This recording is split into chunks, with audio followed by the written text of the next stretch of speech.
Do you have an Amazon Alexa enabled device? You can now listen to my podcast on that device. Just go to Alexa Skills, search for K-12 Education Untangled, click Enable to enable that skill, and voila! You're now able to listen to my podcast via your Alexa enabled device.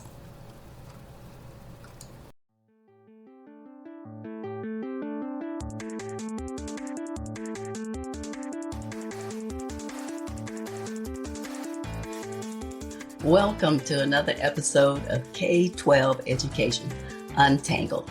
My name is Dr. Kim Fields, former corporate manager turned education researcher and advocate, and I'm the host of this podcast. I got into this space after dealing with some frustrating interactions with school educators and administrators, as well as dealing with micro-discriminations that I faced while raising my two kids who were in the public school system. I really wanted to understand how teachers were trained and what the research provided about the challenges of the public education system.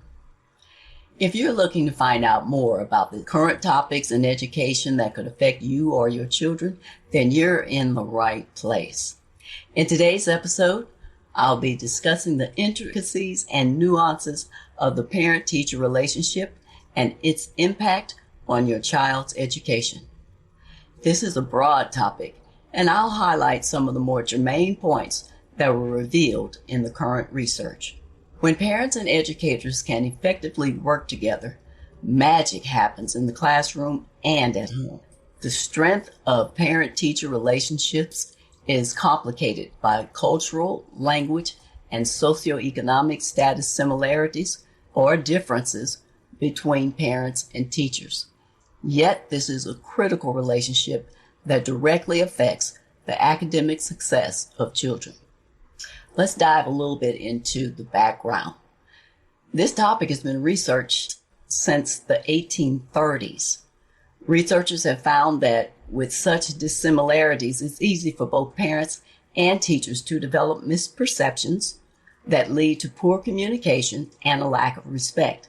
This leads to the potential for teachers to view particular children through a specifically limited lens. Even when teachers believe they have strong communication skills, many of them become frustrated when families, especially minority and low-income families, don't respond.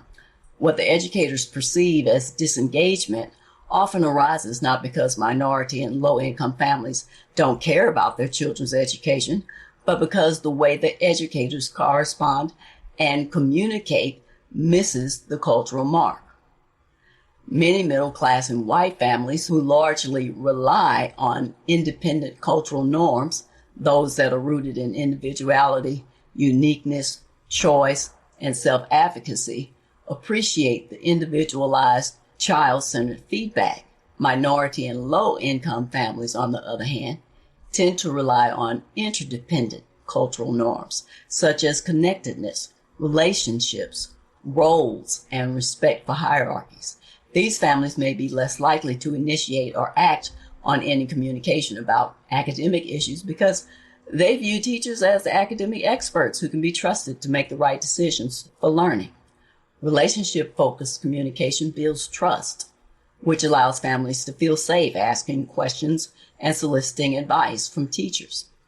In this environment, the questions of how are you doing or what do you need become how is your family doing? What does your family need? Relationship-focused communication also contributes to the student's academic learning by helping the teacher develop a deeper understanding of the students and their families outside of the classroom. Implementing relationship-focused communication involves showing care about the well-being of the family, opening multiple lines of communication, offering different ways for parents to ask questions and provide feedback, like through phone calls, text messages, emails, virtual meetings. It also involves being consistent by establishing a regular communication schedule. And finally, implementing relationship-focused communication involves building community among parents through the use of class websites and email threads.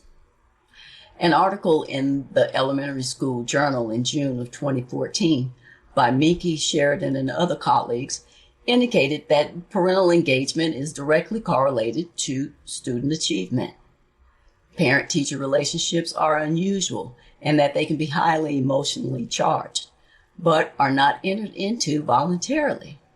Both parents and teachers seem to report feeling unprepared for and uncomfortable with their interactions, and this discomfort often leads to miscommunication and increased difficulties in the relationship. For the most part, when these relationships are productive, they appear to have a significant positive effect on the child's academic success.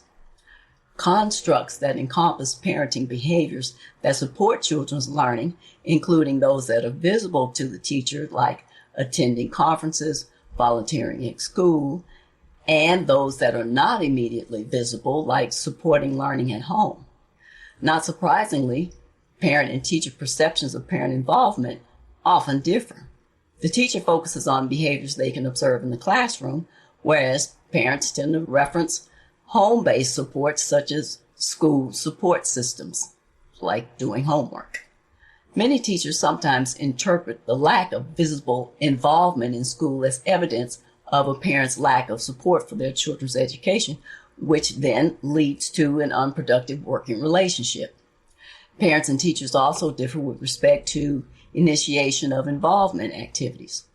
Parents tend to initiate contact when things are going well for the child, whereas teachers tend to initiate involvement when there are problems. This sets the stage for challenging interactions. These interactions can evolve and stabilize, however, over time, but it takes work.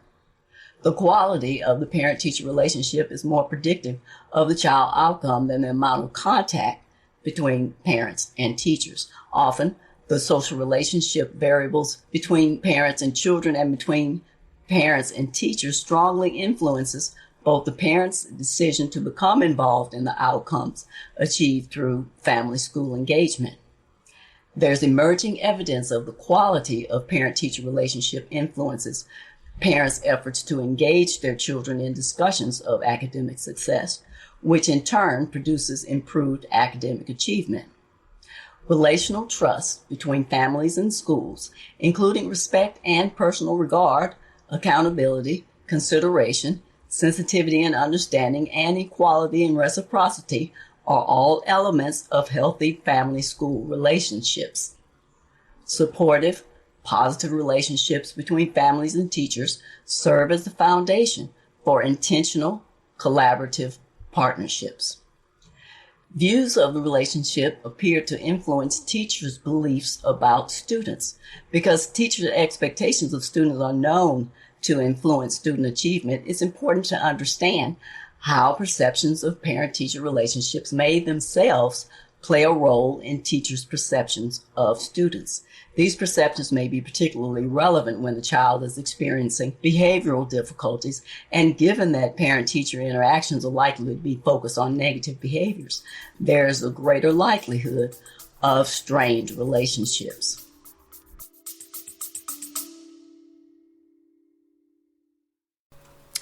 Love my show? Consider being a regular subscriber. You can subscribe for as little as $3 per month. Just go to https://tinyurl.com/podcast support. There's no contractual obligation. You can cancel at any time. If you choose to subscribe, I'll give you a special shout out thanking you in an upcoming episode. Remember, that's https://tinyurl.com/podcast support to subscribe.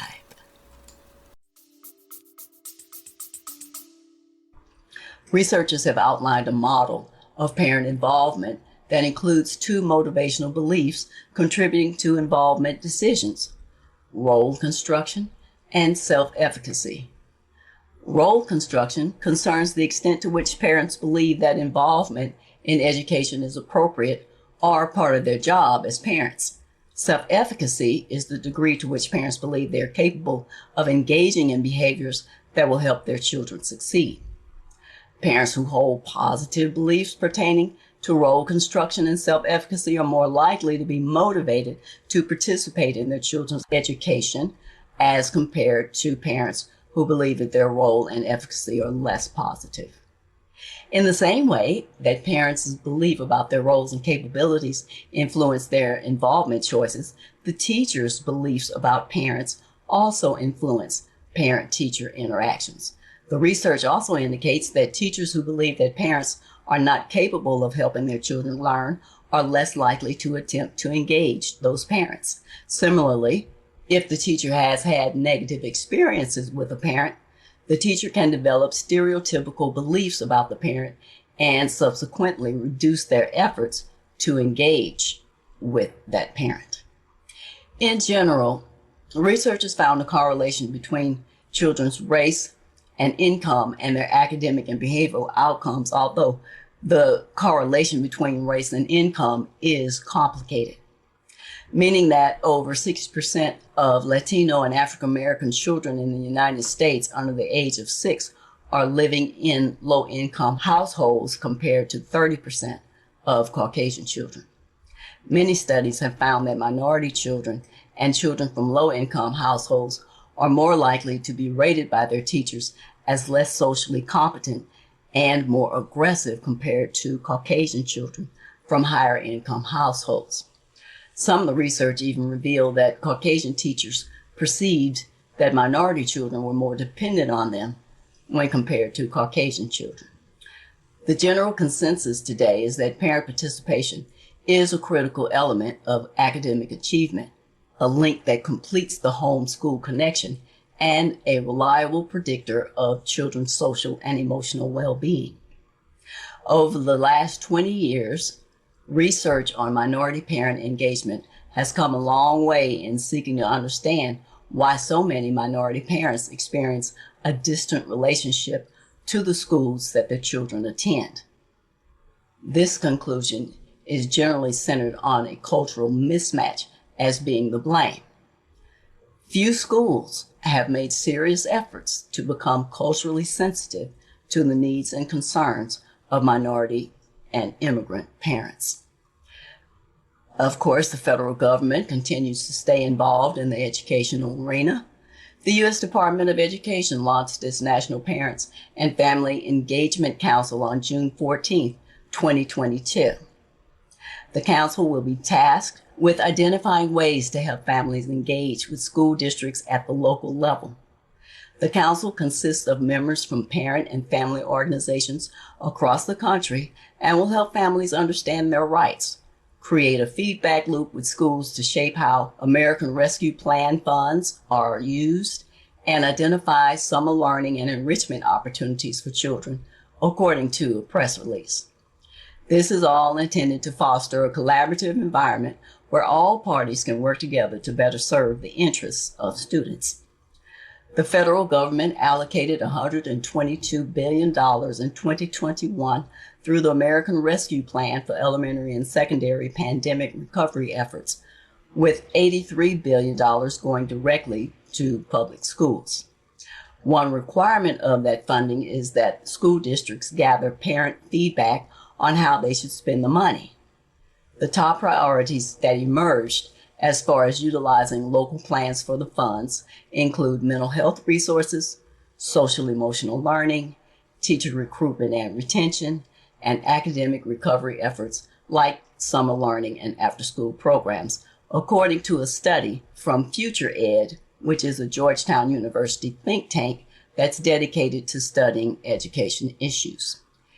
Even though the family engagement is a requirement for the funding, some parent advocates argue that not enough is being done to ensure parents are being heard.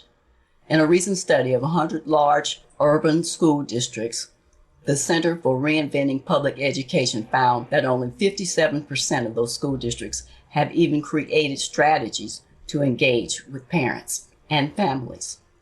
At the national level, 21% of parents said their children's schools have asked for families to give input on how the funds should be used, and 46% of parents said they had heard about how the funding would be used as of the fall of 2021. The National Parents Union basically demanded that officials provide more transparency around the funding, ensure the school boards and districts effectively engage with families, and verify that funding is spent on investments rooted in equity. The hope is that this federal council is an initial step at the federal level for creating an infrastructure for parent engagement. The Education Department and the council have indicated that they will hold local listening sessions with parents, families, principals, educators, and school community members over this summer in order to better understand the needs of the students as they start the 2022-2023 school year. So here's how this applies to K-12 education. Pandemic-era schooling has been anything but easy for the parent-teacher relationship. Teachers have been stressed by parents and administrative demands. The pandemic worsened staff shortages, often leaving parents in the lurch. Culture wars have increased distrust between two parties and debates about who gets to decide what's taught. One study in the Elementary School Journal in March of 2011 examined the relationship between child ethnicity and family income as far as developing a kindergartner's social skills. Kindergarten is a critical time for children because of the many developmental changes that occur. These changes include expansions in the child's peer relationships and social networks, as well as increases in cognitive capacity and academic standards. Adjustments to these changes during kindergarten can be a challenge for some students. This study included 481 Caucasian, African American, and Latino children from low-income households. Overall, teachers reported strong relationships with higher-income parents than lower-income parents and rated children from lower-income homes as less socially competent and more aggressive than children from higher-income homes. When parents and teachers reported that they had strong relationships, African American children were more likely to be rated as more socially competent and less aggressive than Caucasian children. Numerous studies show that as early as kindergarten, low-income and minority children in a school are less socially competent than their higher income and Caucasian peers. Researchers provide evidence that positive home-school relationships are positively related to optimal school development for the child and may thus mitigate children's risk for problematic development and adjustment during kindergarten. Research conducted with school-aged children has shown that strong home-school relationships are associated with children's outcomes, including engagement in the classroom and teachers' perceptions of children's academic competence. The link between parent-teacher relationships and children's social skills in kindergarten is important. When parents and teachers agree that their relationships are close and trusting, children will be rated as more socially competent and less aggressive, since children's experiences will be more positive, and teachers and parents will be more aware of the context surrounding their children's behavior. On the other hand, when parents and teachers' perception of the relationship do not match or are distant and distrustful, children will be more likely to be rated as less socially competent and more aggressive. Parental involvement and student learning can go a long way. In order for parents to be active in this process, you can apply the principles that have been discussed in the background in the following ways. 1. Help your child practice math and reading at home. 2. Read all the newsletters and emails that come back from the school. 3. Check your child's assignment planner and spot check their homework as needed. 4. Teach your children to manage their time. 5. Be involved in school activities as much as possible. 6. Pay attention to what media your child is consuming and hold him or her accountable. 7. Speak respectfully, albeit frankly, to your child's teachers. 8. Teach ownership for your child's actions and learning. And 9. Be vocal to school committees and town finance committees about appropriate funding for schools. Here are this episode's takeaways. The federal government has used education as political football for the past several decades. We will have to wait and see whether the National Parents and Families Engagement Council, which was instituted in June 14, 2022, will actually make a difference in parental engagement in local school communities, or whether it was just an item on the checklist for the purpose of optics. In the High School Journal, an article in March 2013 issue, Matt Wallace indicated that students with actively involved parents are, for the most part, more engaged in the classroom, more positive about school and learning, more likely to enroll in advanced courses, and less likely to drop out. Research suggests that the more engaged parents are in their children's education, the more likely their children are to succeed in school. Existing research often suggests that there is a lack of minority parent involvement in school broadly, and a lack of African American parent involvement in particular. From this, however, it would be both unwise and unfair to conclude that minority parents do not value education, as some teachers are prone to conclude. Some parents are very much committed to their children's education, but are restricted by language and or cultural barriers, work schedules, child care or lack thereof, and limited transportation.